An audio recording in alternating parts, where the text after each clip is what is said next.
Many of the workflows that you'll create are a mix of steps that can be automated, but then steps that have to be done manually by someone. They can't be done by a computer. A perfect example of that is in our workflow here to order business cards. Eventually, somebody actually has to print these business cards. They need to set them up, to verify them, to make sure that everything looks good. And when they're all done, they need to let us know that they've finished that. So this is a task for a human being, and therefore the action that we're going to use here is we're going to assign a to-do item to the printer. Now, when we look at this workflow, it might make sense that the very first thing that we would do is we'd say, wow, just got an order, we should let the printer know. But remember that these electronic tasks take no time at all. And more importantly, when we assign a task to someone, the workflow pauses until that task is complete. So if we sent the task to the printer right away, none of these steps would be done until the printer had actually done the job. And one of these steps is letting the person we're supposed to notify know that we've actually received this order and they'll be getting it.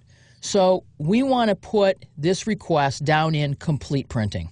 We could change the name of this task to notify printer and complete printing, and that's a good idea. Notice I have a comment here from before that we want to get this completion info.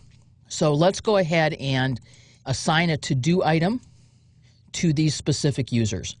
This is going to feel very similar to collect data from a user.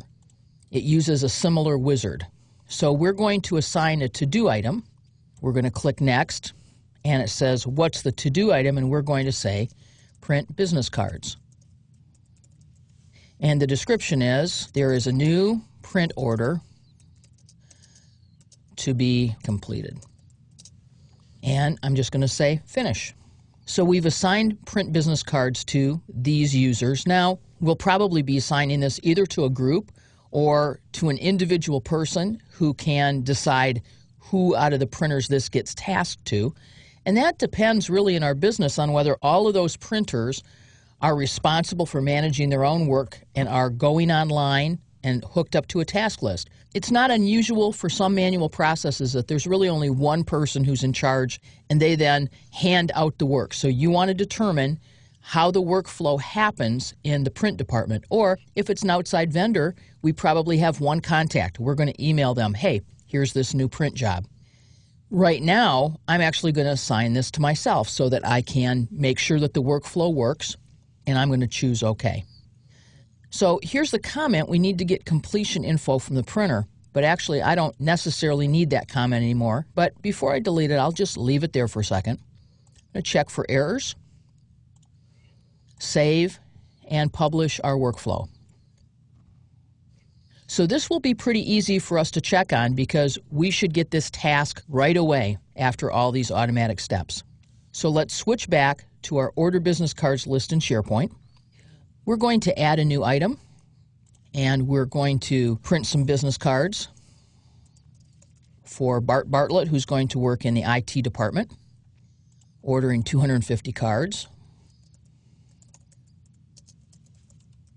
Bart's a business analyst, and the email address on Bart's cards and mobile number and so on, we'll just go ahead and leave blank.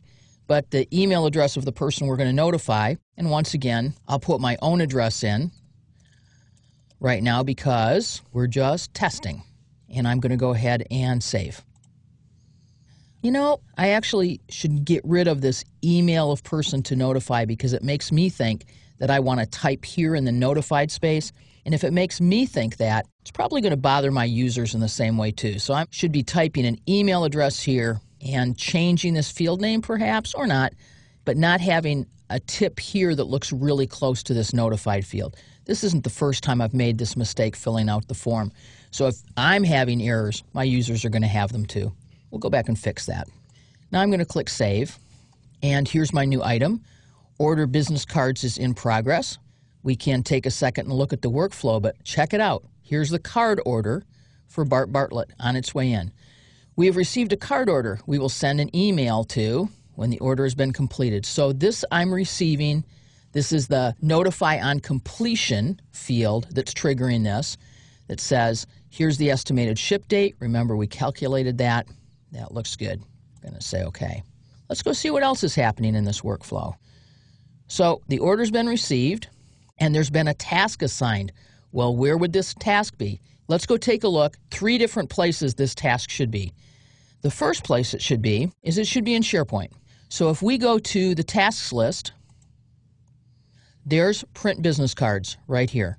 But because I have connected this task list back to Outlook, it should be in my Outlook list too. If it's not right now, it should be fairly soon. If we go take a look, in my to-do list here in Outlook, it hasn't actually made it here yet, but there it is. So there's my print business cards, and if I double-click, notice it says Review, and it's the first name of the person. I can go look at that and say, I've reviewed it, I've got that. And now it says Open the task to mark the task as complete. So imagine now I'm working in the print shop. I've got a list of my jobs. I've got the BART job and the Esperanza job and 12 or 13 different print orders to do.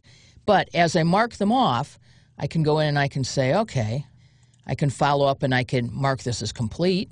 That's one way I could do this. Or I could go into my task list here and I could update it. Or I could go into BART and I could update it there in BART. So all of these are different choices of how I can do this, but obviously the easiest way for me to do it is simply to mark that task as complete in Microsoft Outlook. Very easy to do, very slick, and now that the task has been completed, the rest of the workflow can now go on. And notice we're a little bit out of sync, but that's not unusual. Here finally is the notification that I've been given this new task. We're seeing this in real time. Normally the printer's someplace else and they don't know that they should have gotten this 35 seconds ago. But that notification will happen that will allow them to go and review it. So 3 different ways. It's on the task list. In SharePoint, it's on the task list for this individual user, and they're going to receive an email from SharePoint reminding them that there's some work that they have to do and that when the work is done, they should update so that the workflow will know about it and can continue.